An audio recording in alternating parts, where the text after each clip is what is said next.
Hello and welcome everyone. You have tuned in to Revive FM 94.0 with your host Zain Hussain. Today we're actually joined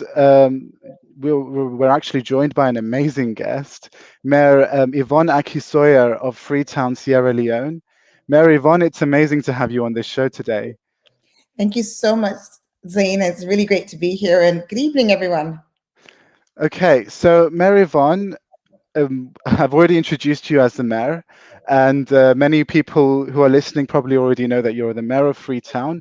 But if you could you provide us or give us a glimpse into your life before becoming mayor, including, your childhood, your studies, just to, what should we in London know about Mayor Yvonne on a personal level? Okay. So start. You said childhood, so I'll start there. So I'm one of four daughters. My parents are academics, and my dad raised his four girls to believe that they could be anyone and do anything they wanted. Amazing. So the fact that I never had a brother meant that nobody, I don't have hangups about, can you do this as a girl? Because I climbed trees, I rode bicycles, I, went fishing with my dad, did everything. And he really instilled that real sense of self-worth and belief in us, as did my mom, of course, who was also very, very, very supportive and a high achiever. Um, I was born in Sierra Leone. We traveled a bit as children, lived in Ghana, then in Canada, came back to Sierra Leone when I was just about 10. Finished primary school, went to secondary school, went to university, did my first degree, and then moved to London and went to Wow. the London School of Economics.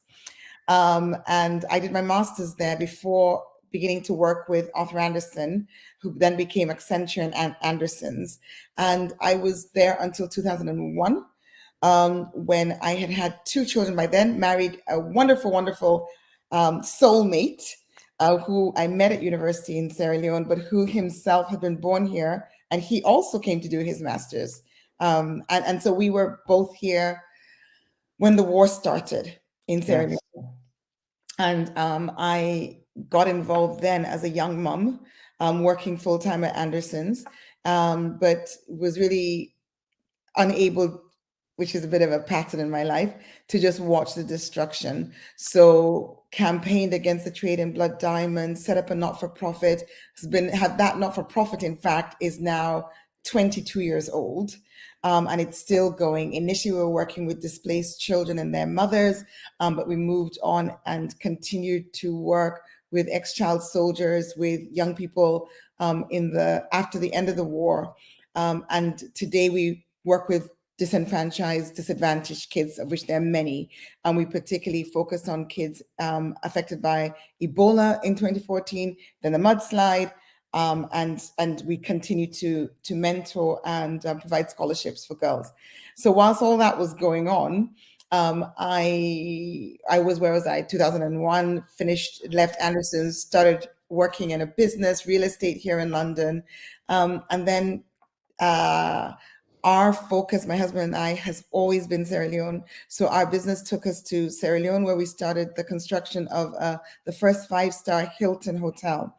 And that was 2010, 11, 2013, 14, Ebola struck, 2014.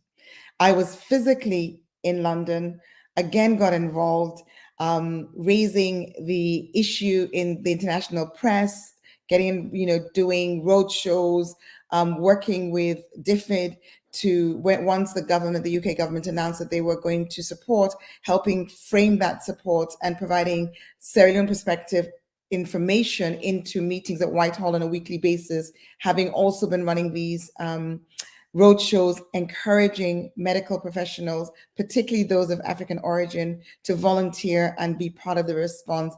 And then in October 2014, the case numbers were still going up, and I was no longer able to stay in London. And I said to my family that I couldn't do it. I had to be on the ground. So on the 13th of November, 2014, I boarded a very empty plane to Freetown, as everybody else was kind of moving in the opposite direction. And that was what we thought would be a 3-month sort of experience, volunteer for 3 months and then come back, it didn't work out that way. After just a number of weeks, I was asked to become the director of planning, strategic planning for the Ebola response. And I ended up staying until the 7th of November was when the outbreak was declared over. So a year later. Okay. And I came back to London briefly, but then was then asked to lead the post-Ebola recovery program of the government on, as a different consultant to government.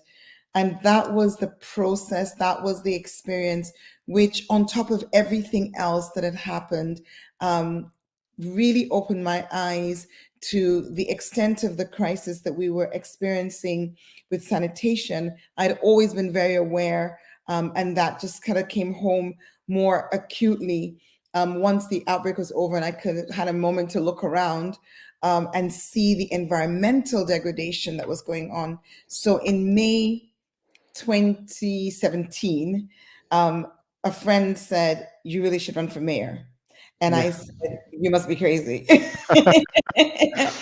And to cut a So long you story, actually had some doubts about running for mayor originally.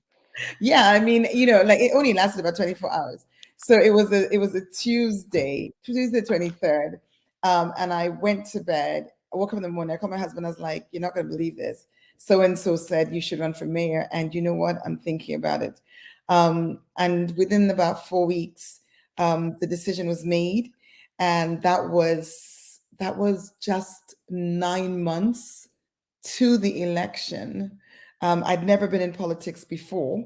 There were 7 male contestants, never had a female elected mayor, but pleased to say, as I guess my title implies, that I won. And that's given me the opportunity to really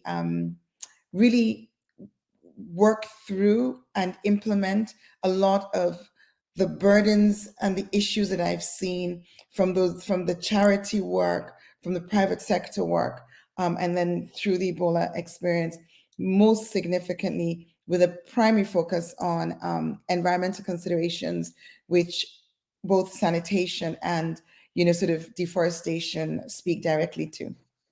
Well, one thing that I noticed when you were talking about your journey in other settings where you've spoken about your story and your journey to becoming mayor, one thing I noticed was that environmental concerns was a central part of your campaign, or motivation, I should say, for becoming mayor. But what were the other issues that were also part of your campaign, just so that our viewers can get a brief glimpse of the context you were going into when you were becoming mayor? So I guess I had, in that time when I was leading the presence delivery team, the focus then was working on 7 specific sectors, and to do that, you're working with the local authorities, and I think I was a bit struck by the absence of a clear vision or strategy for the capital city in terms of structural development and growth. And I can't overstate the sanitation issue, because really we had a major waste management problem. I mean, literally, there was waste everywhere. There was no system of collection. There was no system of disposal. Very random, ad hoc. And the hygienic, the health consequences, the aesthetic consequences, the economic consequences of that are really significant. So I would say that, I will continue to maintain that the two paramount issues were sanitation and environmental management. The broadening of the program to include Transform Freetown, or to articulate Transform Freetown, really came through the election process itself. So the campaign process. So I chose to walk the length of the city over a 3-week period, walking for about 3 hours a day, and just meeting and talking to people from the east of the city to the west, and getting a better appreciation and understanding of the challenges, which were many, with water, with access to housing, with healthcare.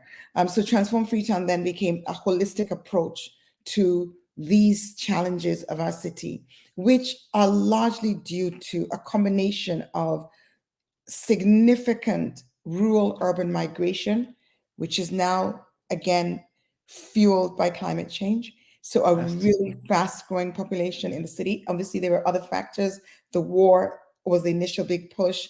Then Ebola also had its own impact. And now climate change means more and more people who can no longer farm are coming into the city. So that pressure on the city, when you couple that with a lack of development control, no building regulations, no building permit system, no housing allocation system, it meant that we've ended up having 74 informal settlements, what people would normally refer to as, or sometimes refer to as, slum communities.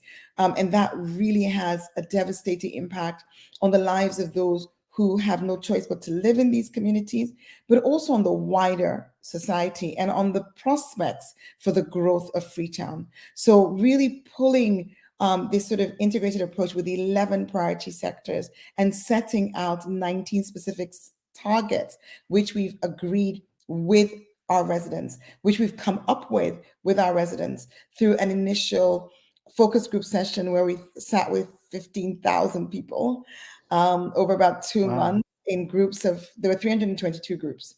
And then so getting to bottom up views, and then working with technical experts from ministries, the departments, agencies, from the public private sector, from NGOs, from development partners, just a combination of people coming together and really problem solving, but in a realistic way. So saying we can't fix it all, but where can we move the needle? What one or two targets can we set ourselves by 2022 that are achievable? And that's what we did. So yeah, that's the journey we're on, and it's not without its own challenges. Of course. And one thing that I noticed with the Transform Freetown Initiative project, and when we're reading the 2021 reports, one thing that I found about this in Transform Freetown is that it's very comprehensive and at the same time very practical. It's when I'm reading it, I feel like I'm reading a very hands-on document. Um, so we also have, for example, Freetown, the Tree Town project. But when it comes to planting trees, I mean, a lot of people think it doesn't make a huge difference. Could you tell us a little bit specifically about the Freetown, the Tree Town project? Okay. So our second target for environmental management, because you mentioned, remember I mentioned we have 11 sectors and Yes. 19 targets. Some sectors have 2 targets, others have 1. Environmental management has 2. The second is increased vegetation cover in the city by 50%. To do that, we're planting 1 million trees. And planting trees does make a big difference. It does. It makes a difference on a micro level. And if there are enough of us doing the same, it will make a difference on a macro level in terms of addressing our climate challenges, because trees provide a carbon sink. And we need that carbon sink as we're trying to reduce the greenhouse gas emissions. We're trying to reduce the amount of carbon dioxide that is impacting the ozone and leading to the heating up of the earth. So being able to do that, being able to plant the 1 million trees matters on that macro level, but it also matters on a real micro level. So some of the challenges that we faced with, or one of the major challenges with climate change and deforestation, has been landslides, because our Yes. city is a city of hills. Yeah. We're surrounded by hills. There's the plain and there's the ocean. And when those trees have been cut down on the hills, when the rain comes, it washes down. I mean, in 2017, we sadly had a terrible landslide that led to the death of over 1,000 people in 5 minutes. And I know that we're seeing horrific images of landslides and flooding and forest fires all over the globe now. But that was our rude awakening. And the need to plant those trees is to address, is to prevent those landslides happening.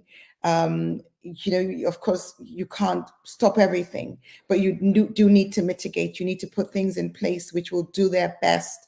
And what that can also do is to address the challenge that we're also experiencing of water shortages. In the absence of trees, the water catchment areas dry up, the natural dams dry up. And we desperately need those trees because we are experiencing severe water shortages in our city. So we're not just planting the trees, we're growing them. And by growing the trees, I mean that each tree is tagged and each tree is tracked using a um, custom made tree tracker app. And our trees all have tree stewards. Hmm. They're all Amazing. every tree is the responsibility of a community-based organization. And we also did tree giveaways to the general public. So you could decide, Hussein, you could decide that you're having a tree, and you would collect it, we would tag it. When you go home, you plant it, you send us, you upload the image, and we regularly get uploads of the image. So you can go onto our tracker at any point in time and you can zoom in. Last rainy season, we were able to plant 259,000 trees. This rainy season, we're planting another 350,000. And then the final batch will be planted next rainy season. We'd have loved to do it in 2 rainy seasons as we'd initially projected. But like I said, these plans are not without their own challenges. Of course. And this is not the only project that's happening in Freetown in terms of the environment, and it's amazing enough the work that you're doing within Freetown, but you also take this to the international level. And I know that you're due to speak at the COP26 UN climate conference in the UK. um, and I wanted to know what is it that you want to put forward in that conference. Well, at the moment, the cities don't yet have a speaking slot, but the cities will be there. So we're definitely going to be present. C40 Cities, which is a collection of cities committed to fighting climate change. I'm on the steering committee. We're holding our steering committee meeting in Glasgow on the 2nd of November.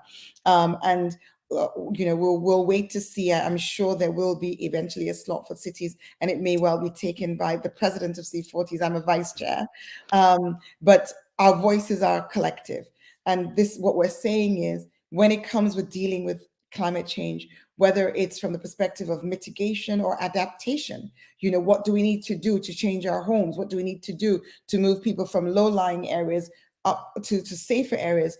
City leaders, mayors all over the world are playing critical roles in addressing climate. So it doesn't make sense for all of these climate conferences, climate conventions, where the decisions are being made to be made without hearing from, getting input from the cities. So that's one important message, but it doesn't stop there, because it's not like, oh, we want to be there just for the sake of being there. No, it's also about making sure that the work that needs to be done gets done. And for that, Yes. there needs to be a serious conversation about where is the money? How is the money going to reach where it needs to get to? And how are we really going to hold our governments accountable to the commitments that they've made year after year, and which sadly have not been kept? 30 years ago, when the climate crisis was being talked about initially, commitments were made that were not adhered to. And 30 years on, we are all facing the devastating impacts of that. This is the decade, the last decade, where there's any chance of us being able to keep within the 1.5 degrees increase. And there's some people's school of thought that says we're already locked in to failure on that point. Yes. But the urgency of the situation is such that we need governments to walk the talk, and to really put the policies in place, put the investments in place in the sectors where they need to be done, divest from the polluting sectors, invest in the green economy, invest in jobs. I mean, there have been enough studies done to show that there is an economic uplift that will come. Of course, there are vested interests who will lose out from fossil fuel, but this is about the future of our planet. Surely the greater good needs to be given the priority. Absolutely. Moving away from the issue of climate change for now, in the Transform Freetown report of 2021, I also saw some urban planning and housing projects being taking place. And one question I wanted to ask is, what steps are being taken specifically to deal with the issue of homelessness in Freetown? And I know that the causes of homelessness are great, are many, I should say, and as they are anywhere in the world, and it seems to be a very universal issue. So yeah, Mm, that's my question to you thanks. So, homelessness. now. Yeah, it's a big one. It's a big one, I understand. No, I mean, I want to bring you back to what I said about the informal settlements. Um, I want to widen our definition of homelessness, because if you've got 35% of your population living in slum communities as we do, where you could have 11, 12 people living in the room, maybe what, 4 foot by 4 foot? For me, that's homelessness as well. Yes. um, and you know the poor access to sanitation, to toilet facilities. So that's the big number, and that's where we're tackling. That's what we're focusing first on. I mean, we've done things like a lot of the homeless people with disabilities have been vulnerable and have tended to become homeless. Not all, of course, but you know, we've had homeless communities around the city, and we've worked with those. We've worked with and are working with those communities. 2 years ago, we were able to do a scheme where the city rented accommodation for them. Um, the challenges that we've experienced have included challenges with our revenue generation, which was stopped. Our rate collection was stopped by the government last year, and this year we're facing significant internal, what I would have to call sabotage, really, Oh, which is affecting the revenue we generate and has therefore put a stop to our ability to deliver that, continue to deliver that service to the homeless. But we are pursuing work on upgrading slum communities, informal settlements, which will actually impact thousands of lives, of people who may as well be homeless. Because if you're living in accommodation that's so unhealthy, made of corrugated iron sheeting, which is super hot in the daytime, and in the night, you know. So what we've done is we have worked with the communities. We work very closely with the Slum Dwellers Association. We've identified 5 communities, 3 in the east, 1 in the center, and 1 in the west. And 3 of them we have submitted to for World Bank funding for that project.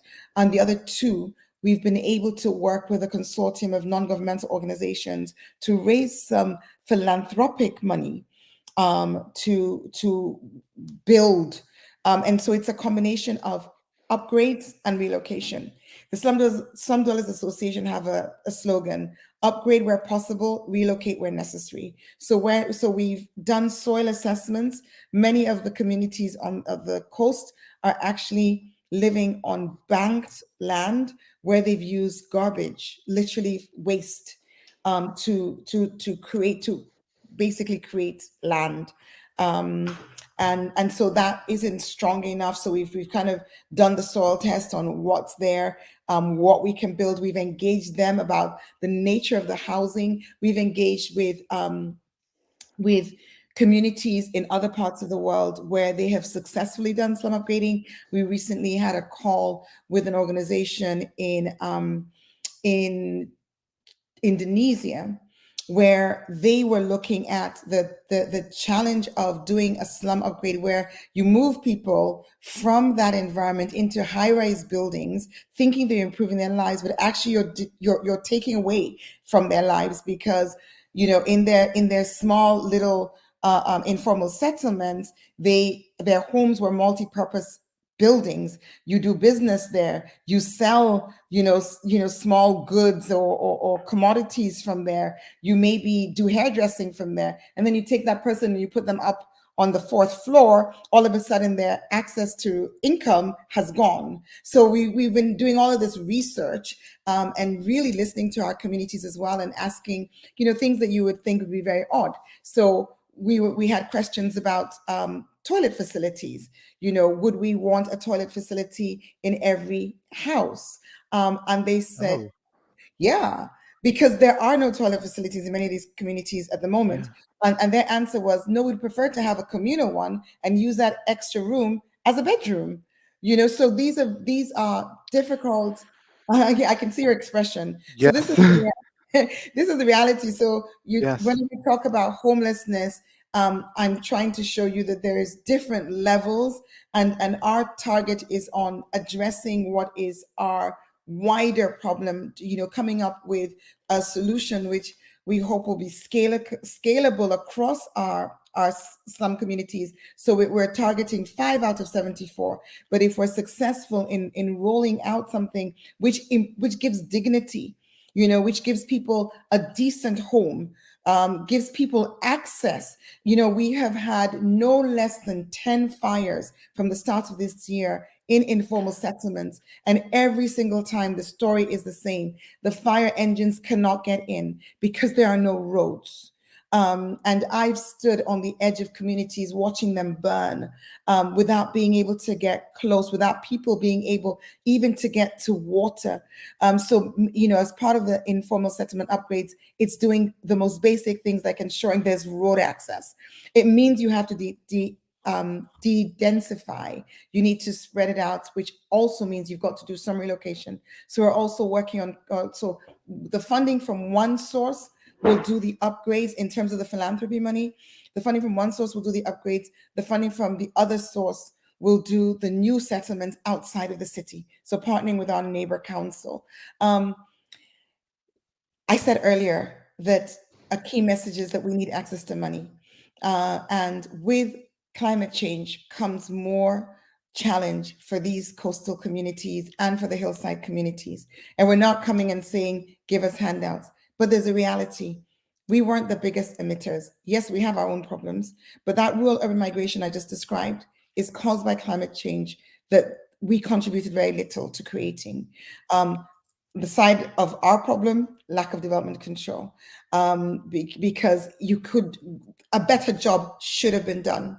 But development control is still a major issue because it's not something that's devolved to the councils. It's still held by the central government, by the Ministry of Lands, and it's not done at all. And so the consequences are devastating. When these fires happen, when the floods happen, no one says who's responsible for development control. They all just go, City Council, where are you? Of course, it's not just us. The central government has a role to play as well, but there's no need for this to be happening. We need all hands on deck, not only to mitigate against climate change, but to ensure there's adaptation, because we know it's only the consequences are here. So you've got to make sure you're protecting lives. Yes, absolutely.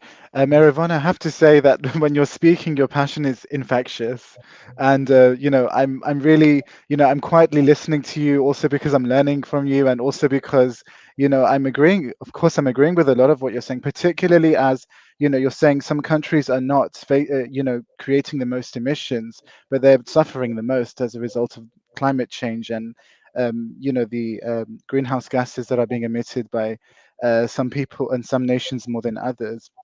Um, Going towards something uh, quite interesting, you recently met with Sadiq Khan in London, the Mayor of London, of course. And on the tweet of your picture with him, you mentioned two main issues that both Freetown and London are dealing with: gender inequality and climate change. And also the fact that these two cities are very different from each other. And the Transform Freetown report also does mention that Freetown is one of 5 founding cities of change, which are dealing with gender inequality. London is one of the others. My question to you is really about city diplomacy when it comes to issues such as this. Um, would there be a lot of benefit with London and Freetown working more together to deal with such issues? And how would that look like? Well, I guess we are working together through those two platforms. So we're both members of C40 Cities, which is, an Yes. organization that brings us together with other cities on the issues around climate change. And it really is real work, So during COVID, although COVID is not climate, as C40s, we got together, we worked together, shared ideas, shared experiences, and support on addressing COVID within our cities, particularly for the most vulnerable and for migrants.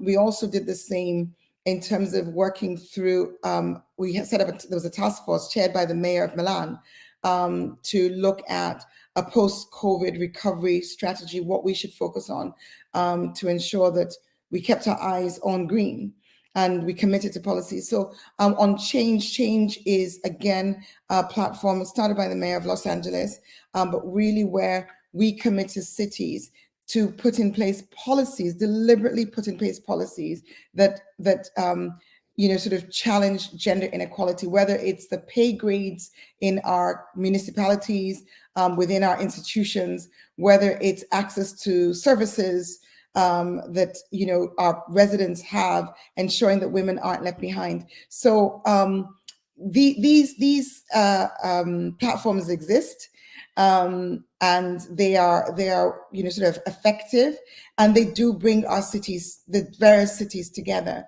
All of us as city mayors also have individual city-to-city relationships. They're twinning partnerships, they're sister cities, they're just collaborations. Like we've got great collaboration as Freetown with two cities that we're not twinned with Mannheim in Germany and with Zurich in Switzerland. But we're also twinned with the city of Kingston upon Hull. And yesterday I was on a Zoom with the bishop in Kingston. They're doing in Hull rather. They're doing a climate change event tomorrow, and we've done a lot of work. Our children in our schools connect very regularly. A number of schools in Freetown and are twinned or linked in with something called Connecting Classrooms with schools in Hull. So there are many levels at which cities interact, and there's no sort of like one way of doing it. But I'm certainly very pleased that London and Freetown have these things in common.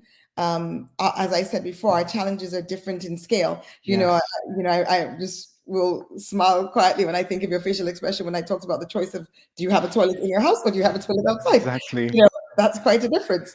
But what we seek to do is to remain committed to improving, no matter what our baseline is, no matter what our starting point is. It's improving the lives of our residents and doing the best for our cities in terms of the development potential that they have.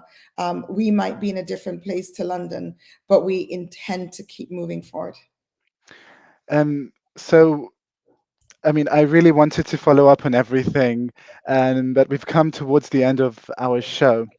But the last question, and be as brief and or as detailed as you wish.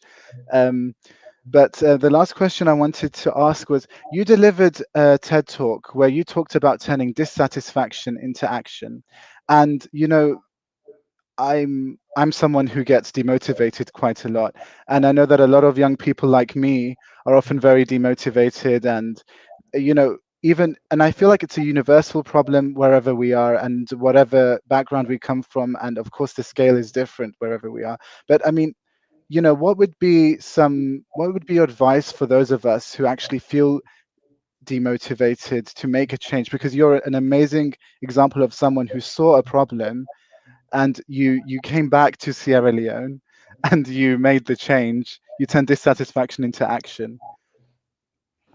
So I can identify with that sense of things are so bad and it feels so overwhelming. And when I look at what I'm seeking to do, and you think, well, how far have we really gone? Particularly as we seem to have obstacles put in our way constantly.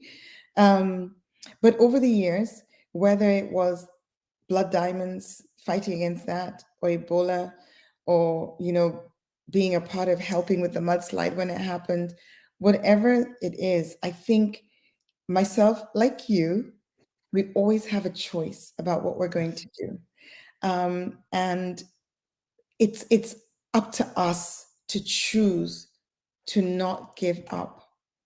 It's I've been talking to, I've got a 25-year-old and a 22, well, he's almost 22, will be 22 next 2 weeks time. And they're talking about how different it is in their generation now.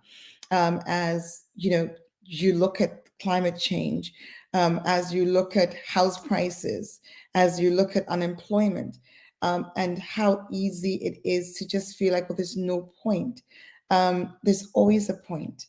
Yeah. For as long as we're here, the world has seen really bad times in the past, but it's our individual actions and acts that can make a difference.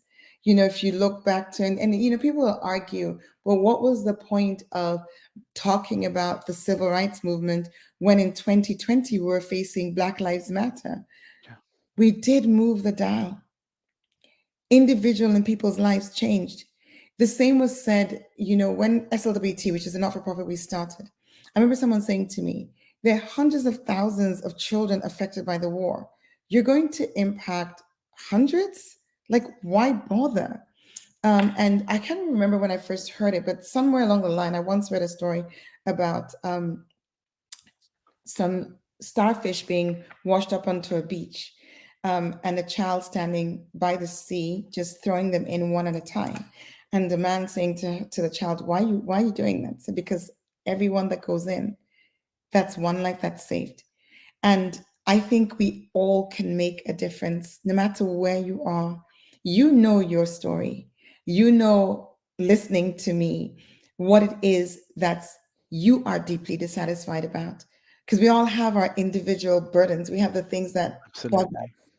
us. So choose your thing and don't give up. Take your small step. It need not happen overnight, but just do what you're passionate about, because passion makes a difference. It really does. And the world is worth it. We're worth it. Absolutely. On that note, Mary Yvonne, I have to thank you for allowing me to speak with you tonight. It was a pleasure having this conversation with you. Thank And to all of our listeners there, you heard Mary Yvonne's message of motivation. I certainly am feeling this. As I've said before, Mary Yvonne's passion is infectious. So thank you to everyone for joining in. You tuned in to Revive FM 94.0 with your host Zain Hussain, having an amazing discussion with Mayor Yvonne of Freetown, Sierra Leone. Thank you for joining. thank you.